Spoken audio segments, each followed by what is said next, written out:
अस्सलाम वालेकुम friends, welcome back to the channel. कैसे हैं आप सब लोग? आई होप कि सब बिल्कुल ठीक ठाक होंगे। इंपॉर्टेंट मार्केट फंडामेंटल्स के साथ मैं आपकी मॉडरेटर इशार फातिमा आपके सामने हाजिर हूं। दोस्तों, पूरे 5 दिन के गेन को बिटकॉइन के प्राइस ने यहां पर अबाउट 20 मिनट्स में ही वाइप आउट कर दिया। देखिए, करेक्शन पार्ट ऑफ मार्केट है, बट बिटकॉइन के प्राइस में सडनली 6.5% का ड्रॉप उन लोगों के लिए जिन्होंने यहाँ पर रिस्क को मैनेज नहीं किया हुआ था, उनके लिए अच्छा खासा सेटबैक रहा, क्योंकि कॉइन ग्लास की रिपोर्ट के अकॉर्डिंग पिछले 12 घंटों के अंदर $335 मिलियन की यहाँ पर लिक्विडेशन हुई है और वहाँ पे $300 मिलियन की लिक्विडेशन थी लॉन्ग पोजीशन के लिए और बाकी थी शॉर्ट पोजीशन के लिए। तो इसीलिए आपको बार बार यहाँ पर समझाया जाता है कि अपने रिस्क को मैनेज करके चलें, ओवर यहाँ पर लेवरेज लेने की हरगिज़ भी ज़रूरत नहीं है।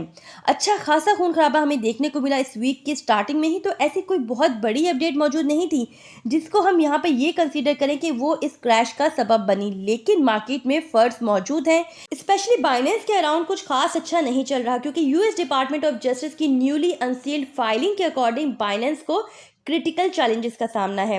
दोस्तों, एक बहुत ही वेल नोन एनालिस्ट हैं और फॉर्मर एसईसी ऑफिसर्स हैं जॉन रीड स्टार्क। उन्होंने इन डॉक्यूमेंट्स को शेयर किया है सोशल मीडिया के ऊपर और यहाँ पर ये एम्फसाइज किया है कि पोटेंशियल क्राइसिस जो है वो अभी भी बाइनेंस के अराउंड ही है और एक तरह से बाइनेंस के ऑपरेशन के लिए खतरे की घंटी है, क्योंकि ये जो अनसील्ड फाइलिंग है बाइनेंस के ऊपर कंप्लायंस कमिटमेंट को इम्पोज करती है।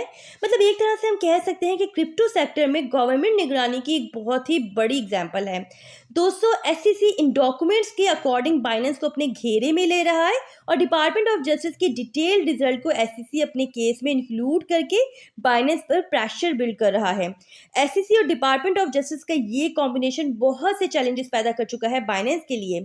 अब अगर बाइनेंस अपने नए सीईओ के अंडर इन चैलेंजेस को फेस करने में कामयाब रहता है तो उसी सूरत में ही बाइनेंस का फ्यूचर जो है वो डिसाइड हो सकता है। देखिए, यहाँ पर तशवीशनाक बात यह है कि ये जो डॉक्यूमेंट्स हैं ये शो करते हैं कि ऑफिशियल्स की एप्लीकेशंस पर इन्हें बाइनेंस के डॉक्यूमेंट्स, रिकॉर्ड्स और रिसोर्सेज तक अप्रोच मिल सकती है और इसमें तमाम स्टाफ जो है बाइनेंस का यहाँ रह चुका है, इंक्लूडिंग फॉर्मर एम्प्लॉयज, कंसल्टेंट, सब तक अप्रोच मिल सकती है इन्हें।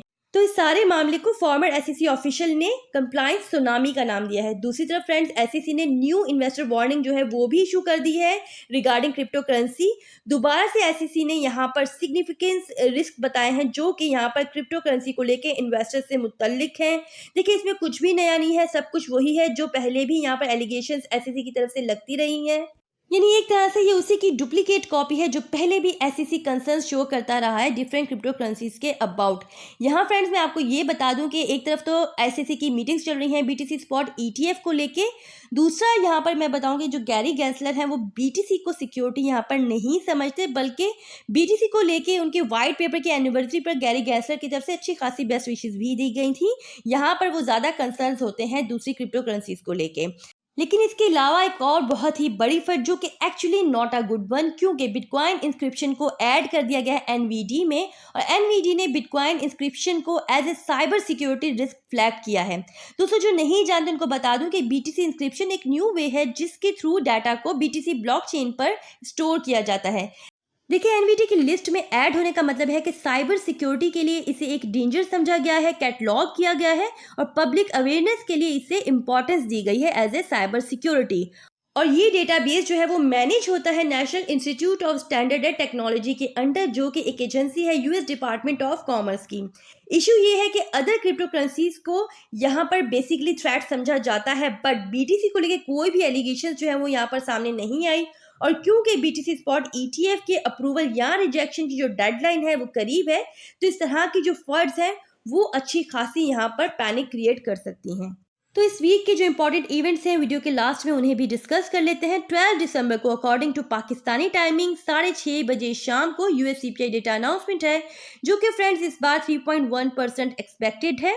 दूसरा, 12 to 13 दिसंबर को एफओएमसी मीटिंग चलेगी, जहां पर 13 दिसंबर को रात 12 बजे according to Pakistani timing interest rate जो है वो रिलीज होंगे।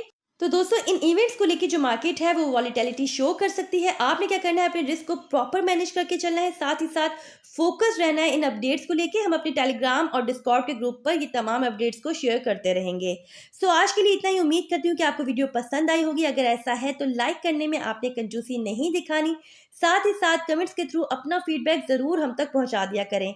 हमारे चैनल पर नए हैं, चैनल को सब्सक्राइब कर लीजिए, बेल आइकन को प्रेस कर लीजिए ताकि हमारे चैनल से रिलेटेड कोई भी अपडेट आपसे मिस ना हो पाए। अपना बहुत ख्याल रखिएगा। Take care. अल्लाह हाफिज़।